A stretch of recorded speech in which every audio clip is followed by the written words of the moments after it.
তুমি নিঃশব্দ ক্ষমা প্রার্থনা করে তার পা ধরে মাপ দাও।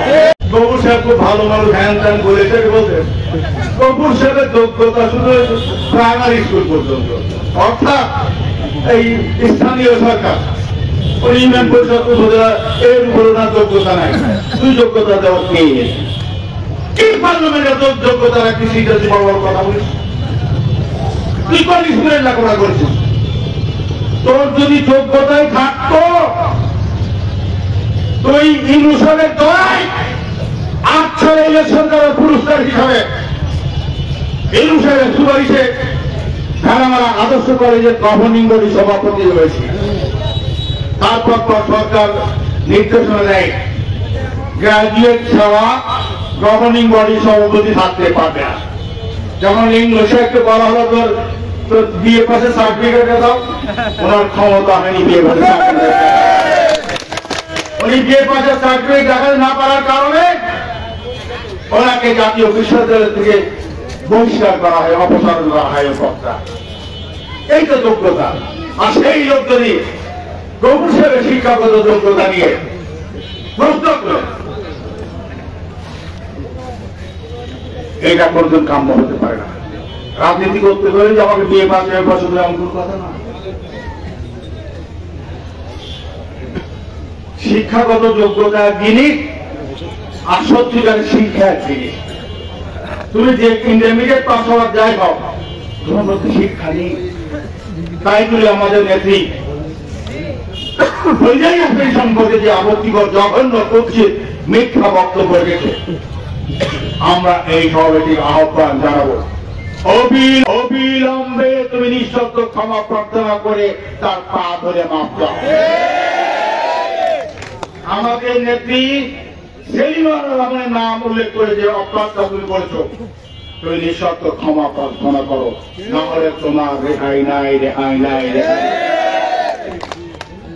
আর তুমি মিথ্যা কথা বলেছো, কথা সে নাকি বলেছে সাগরখালী এই প্রকল্পটা কি সে করেছে। জন্ম হলো তাও 88 সালে, আর সাগরখালী সাইফোন জন্ম দিলাম হলো 2003 সালে।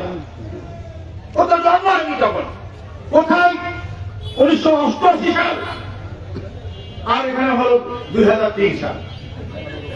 যখন 18 বছর পর মানুষ যখন প্রতি বছর প্লাবিত হয়, আমি যখন সংসদ সদস্য, তখন আমি যখন গেলাম আমলাতে, আমি প্রত্যেক বছরই দেখি আমলার কিছু অংশ পার্শ্ববর্তী আমাদের সরিষাকুণ্ডি, আলিয়া, তারপরে আমাদের বিহারপুর, আমাদের মিরপুরের চিতলিয়া, দুর্বল এবং ভেড়ামার বেশ কয়েকটি ইউনিয়ন সমস্ত প্লাবিত হয়ে যায়।